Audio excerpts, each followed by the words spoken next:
জনরব media, জনতার কথা বলে। নমস্কার, জনরব মিডিয়া থেকে শুক্লা গাঙ্গুলি। ছট পুজো ও হাওড়া স্টেশন। হাওড়া জেলার বিশেষ বৈশিষ্ট্য হল বৃহৎ রেল স্টেশন। প্রথম থেকে শেষ প্ল্যাটফর্মে যেতে বেশ সময় লাগে, ধৈর্য তো প্রয়োজন। 25শে অক্টোবর 2025 হাওড়া রেলের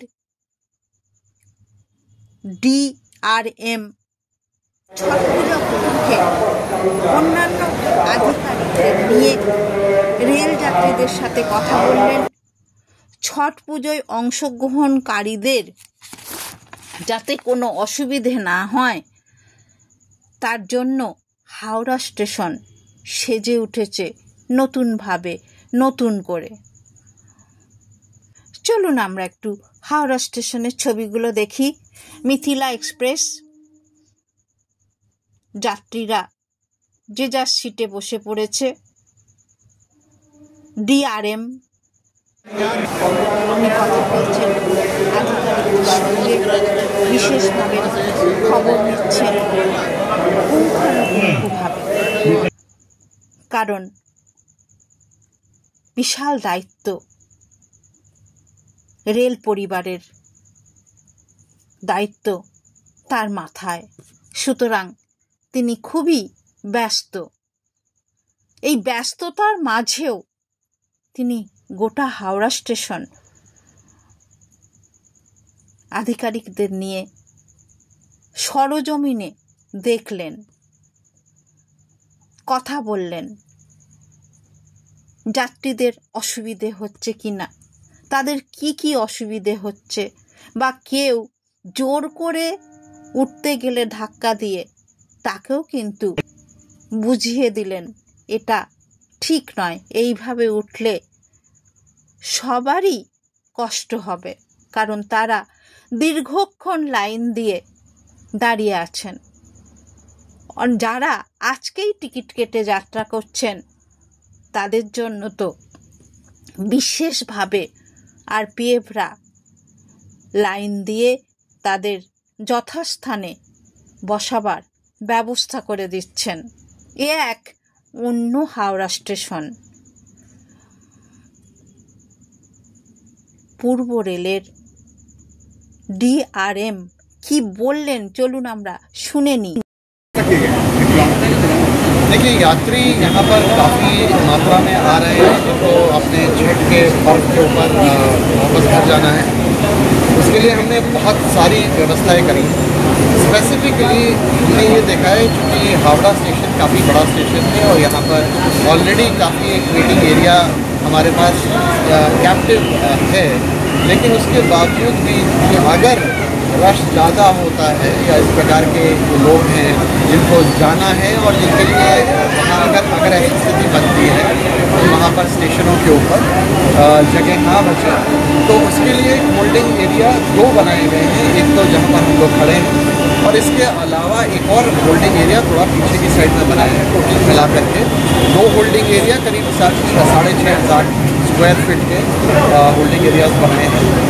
उन होल्डिंग एरियाज का मुख्य उद्देश्य बस यही है कि अगर हमारे अगर कोई सर्ज आती है तो उस सर्ज को यहाँ पर हम एकोमोडेट कर सकें। इन दोनों होल्डिंग एरियाज में मोबाइल GPS की फैसिलिटी दी हुई है कि जैसे ही जो पैसेंजर अगर आते हैं उनको अगर टिकट्स की ज़रूरत है तो यहाँ पर आप देख सकते हैं, यहाँ पर हमारे जो लोग यहाँ पर मौजूद हैं जो कि इलेक्ट्रॉनिकली यहाँ पर टिकट्स निकाल करके सारे पैसेंजर्स को दे सकते हैं। इसके अलावा हम लोग ये भी कोशिश कर रहे हैं कि जो पैसेंजर एग्रेस हावड़ा स्टेशन से वो जल्दी से जल्दी होता रहे। तो इसके क्रम में हमारे पास न केवल स्पेशल ट्रेन है, आज एक और रात में रक्सौल जाने के लिए एक स्पेशल ट्रेन है। इसके अलावा भी हमारे पास और भी हमने इंतजाम करके रखे हुए हैं जिससे कि यदि कोई और रिक्वायरमेंट आती है पैसेंजर्स की और उनको घर जाना है, तो उनके लिए एक स्पेशल ट्रेन को 1 या 1.5 घंटे के अंतराल के ऊपर हम निकाल सकें। ये हमने पहले भी बोला था, और हम लोगों ने कल रात में ऐसी ही एक सिचुएशन जब डेवलप हुई, जब हमको लगा यहाँ पर काफ़ी पैसेंजर रुक गए हैं और उनको शायद 1 दिन के लिए और रुकना पड़े अपने गंतव्य तक जाने के लिए, तो हमने रात ही में रक्सौल जो हॉलीडे स्पेशल जो रात में 11 बजे करीब निकलती है, उसके अंदर उसके 1-1.5 घंटे के अंदर एक स्पेशल ट्रेन को बना करके वहाँ से निकाल दिया, जिसमें 1000+ पैसेंजर्स जो है निकले हैं। तो बेसिकली रेलवे एडमिनिस्ट्रेशन पूरी तरह तैयार है, और अभी तक हम लोग करते भी आ रहे हैं और आगे भी करते रहेंगे जब तक कि छठ का रश ख़त्म नहीं होता, तब तक हम लोग इस प्रकार से जो है पैसेंजर्स के लिए पूरी तरह उनके एग्रेस के लिए और उनके गंतव्य स्थान पर भेजने के लिए पूरी तरह कंटिन्यू।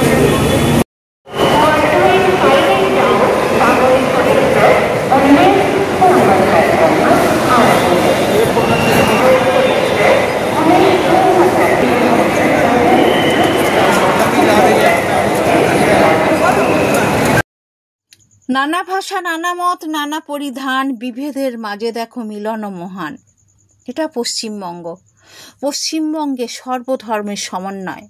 সুতরাং সমস্ত অনুষ্ঠানে ভারতীয় রেল যেভাবে সেজে ওঠে, যেভাবে কালী পুজো দুর্গাপুজোতে সেজে উঠেছিল, যেভাবে দুর্গাপুজোয় দর্শন করেছিল, ঠিক সেইভাবেই ছট পুজোর জন্য প্রস্তুত ভারতীয় রেলওয়ে। হাওড়া স্টেশনে যাত্রী সুরক্ষা, যাত্রীদের জন্য সব রকম ব্যবস্থা সুরক্ষার সাথে করা হয়েছে। আপনারা দেখছেন জনরব মিডিয়া। আবার আসছি অন্য কোনো খবর নিয়ে। ভালো থাকবেন, ভালো রাখবেন।